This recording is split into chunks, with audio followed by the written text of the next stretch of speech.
Nicknamed La Ville Rose on account of the terracotta bricks used in many of its buildings, Toulouse is France's fourth largest urban area. The site of a human settlement since at least as far as the 8th century BC, Toulouse has embraced the technological age in recent years, becoming the capital of the European aeronautics industry and boasting the continent's largest space center as well as a vibrant university population.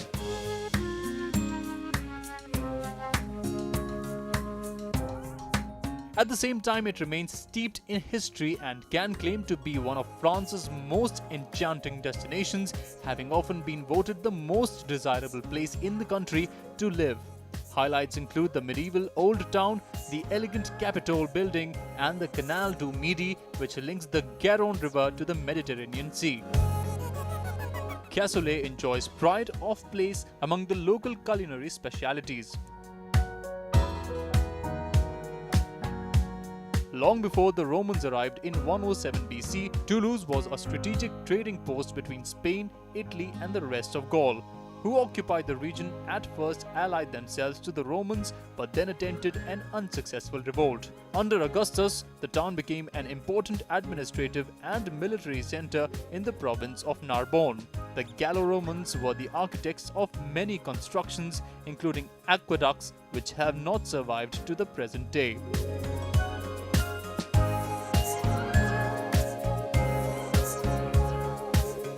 Toulouse has many architectural delights. The most famous building in the capital, which houses the city hall, the lavishly decorated Salle des Illustres, an opera house and a symphonic orchestra. In front lies the renowned Palais des Capitaux, a must on every visitor's to-do list.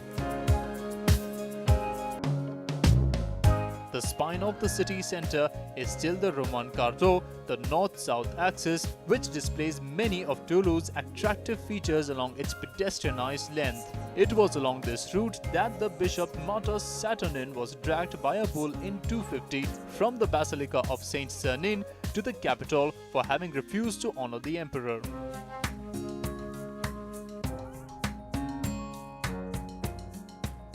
Look down the Garonne River for a wonderful view of many bridges constructed over the centuries. The Pont des Catalans, Pont Saint-Pierre and Pont Neuf bridges, the Hôtel Dieu Saint-Jacques and the Château d'Eau water tower all contribute to a magnificent panorama of the beautiful Ville Rose.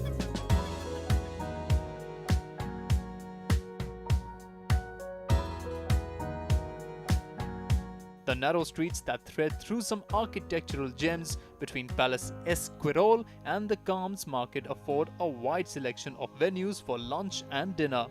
Many establishments specialize in Gascon cuisine.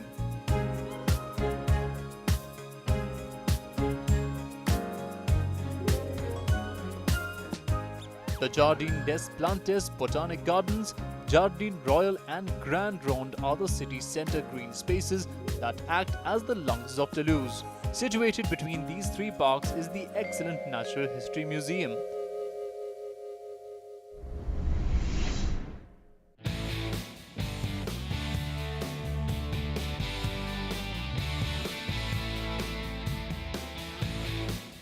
Situated on an island in the heart of Toulouse, the stadium was built specifically for the 1938 FIFA World Cup and was soon labelled Mini Wembley because of its resemblance to the iconic London venue. The biggest ground in the Midi-Pyrenees region, the stadium underwent considerable renovations in 1949 and 1997, the latter work coming ahead of the 1998 World Cup when it hosted 6 matches. Upgrade work was then undertaken for UEFA Euro 2016 with the venue reopening in January 2016. The arena has witnessed many of Toulouse's finest moments, including a UEFA Cup first round victory against SSC Napoli in October 1986 when Diego Maradona fired against the post during the penalty shootout. The stadium was damaged and required extensive repair efforts after a nearby chemical plant suffered a major explosion in 2001. The ground regularly holds rugby matches and was a venue for the 2007 Rugby World Cup. Toulouse presented ambitious renovation plans early in the year but later had to admit that a small renovation of Stadium de Toulouse is all that is financially possible. the renovation budget for Stadium de Toulouse has been cut back significantly. The original plans, budgeted at 67 million euros, envisaged the construction of a second tier as well as major upgrade of the tower tier of the stadium. Donc les travaux qu'on a fait au stadium, c'est des travaux principalement sur la tribune basse, où on a complètement cassé la tribune, on a refait les fondations, on a rajouté une inclinaison à la tribune basse, on a changé tous les sièges, on a élargi les sièges, on a élargi les rangées, parce que on était sur des anciennes normes et les gens étaient un petit peu serrés. The city of Toulouse, which was to pay for the redevelopment, has however not been able to find the money and reduce the budget to 37 million euros. As a result, the extra tier will be scraped off and renovation works will only focus on the lower tier. This, however, also means a reduction of capacity from the 42,000 seats that had been planned. The extra tier would have added a total of 9,000 seats, but more spacious seats at the lower tier also mean that 3,000 seats are lost here. The result is a final capacity of 33,000, which is 2,000 below the minimum UEFA requirement of 35,000 for a European Championship playing venue. Alors, le coût financier de l'ordre de 50 millions d'euros, c'est le plus petit budget de l'euro. Je pense que les architectes Cardet Huet ont vraiment optimisé cet argent-là pour faire de notre stadium un stade aux normes UEFA et qui soit très agréable, quel que soit l'endroit de la stadium, pour regarder les matchs. Donc ça reste un stade capacité moyenne puisqu'on est à 33 000 places. It is unclear what this means for Toulouse's nomination as a host city, but it is likely that the city will be saved by the fact that there are just no alternatives available. Ironically, Toulouse was not included in the first selection of host cities by the French organizing committee, but was rescued by Platini and the UEFA Executive Committee after it heavily protested.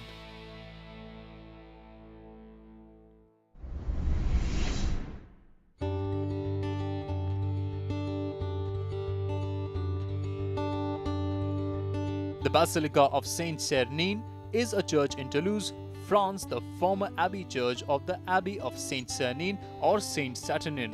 Apart from the church, none of the abbey buildings remain. The current church is located on the site of a previous basilica of the 4th century which contained the body of Saint Saturnin or Sernin, the first bishop of Toulouse, in the year 250. Constructed in the Romanesque style between about 1080 and 1120, with construction continuing thereafter, Saint Sernin is the largest remaining Romanesque building in Europe, if not the world. The church is particularly noted for the quality and quantity of its Romanesque sculpture. In 1998, the basilica was added to the UNESCO World Heritage Sites under the description World Heritage Sites of the Routes of Santiago de Compostela in France.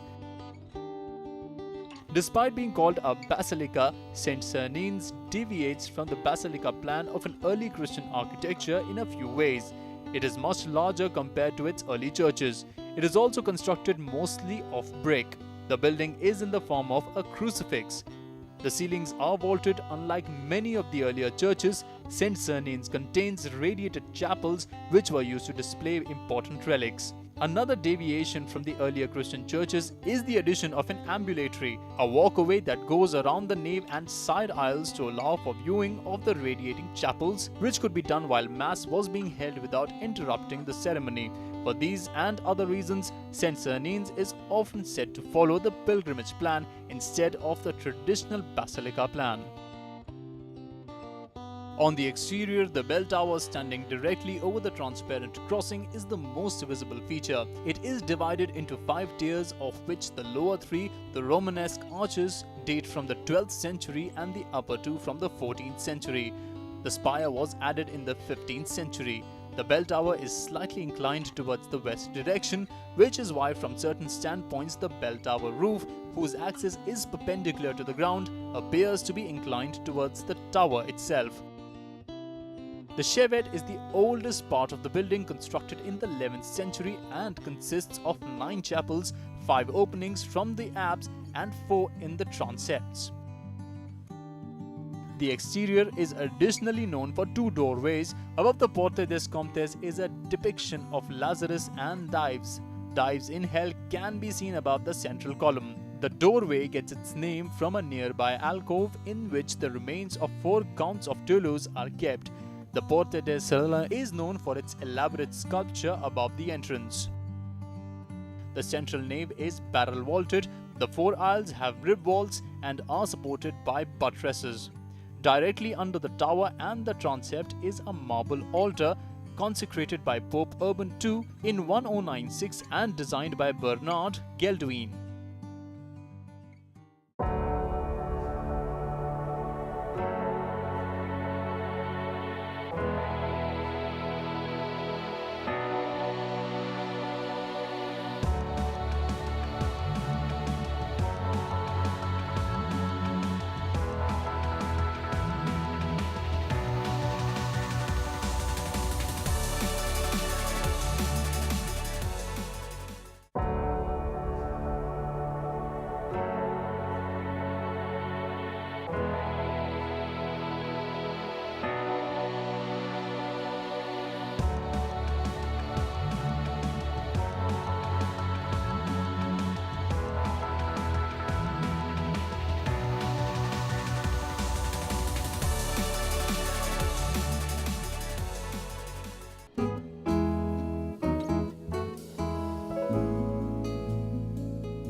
Toulouse has got some Spanish sort of influence to me. It's quite a small city, but full of students, very lively.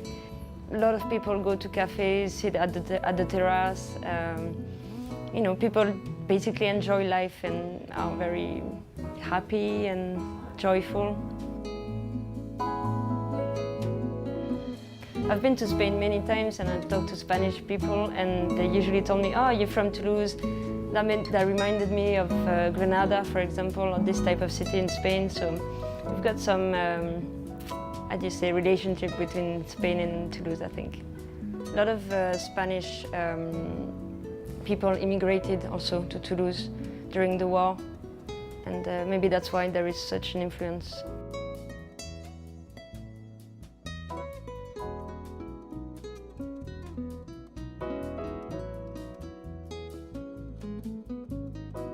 The riverside is actually very important in Toulouse.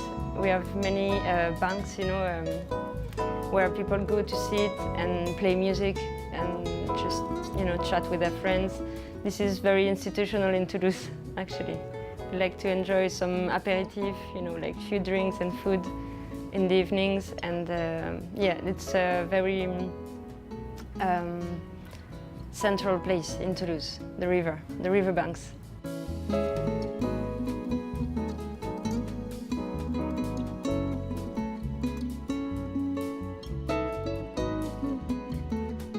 Airbus is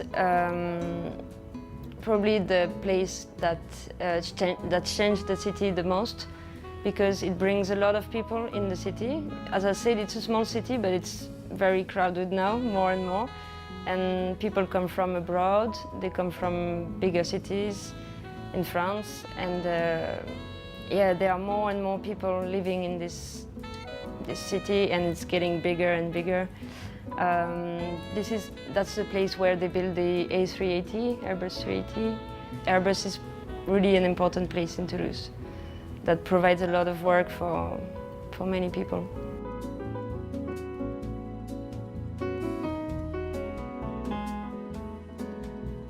Toulouse is a rugby place. It's not really into football.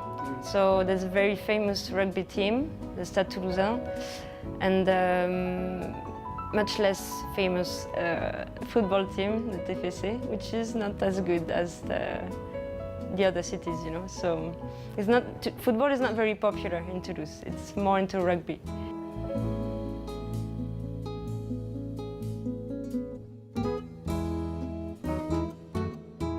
Toulouse has a few museums. The one I like the most is probably Musée des Augustins.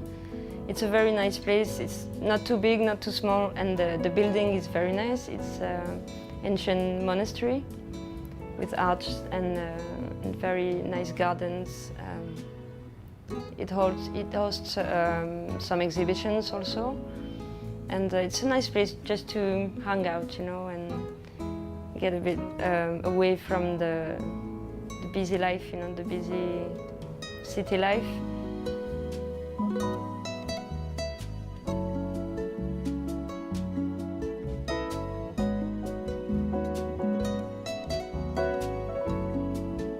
I grew up in a town which is nearby Toulouse, where there is not much to do. Actually, it's not very lively. It's the place where people go when they go out of work. You know, they go to their houses there. So you can see the difference between the two cities. You know, one is very quiet and quite boring, and the other one is pretty happening.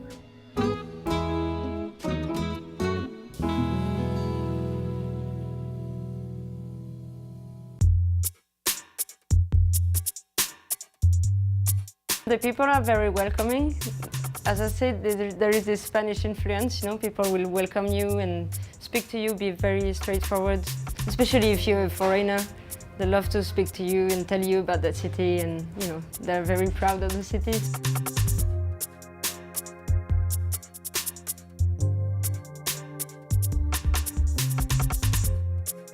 I think it's the fourth city in France now for education, for universities. A lot of foreign students also coming.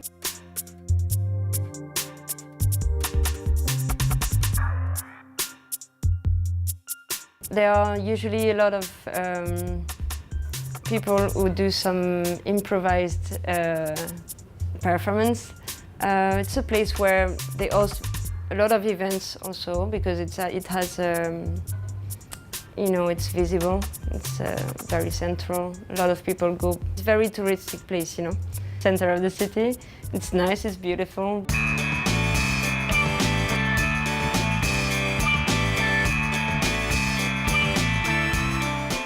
The carnival started to be again a few years ago, actually. There was no carnival in Toulouse for many, many years. I play in a batucada, which is sort of percussion band, you know. And so we do this whole défilé, you know, walking through the streets. People go a bit crazy, you know. It's a nice event. It gathers a lot of people, different people, families, young people, old people from every social background, you know, and it is a very interesting event. At the end of the défilé, we burn this Mr. Carnival, you know, it's a traditional sort of thing. It's very popular. Many people, they watch from their balcony, you know, in the streets.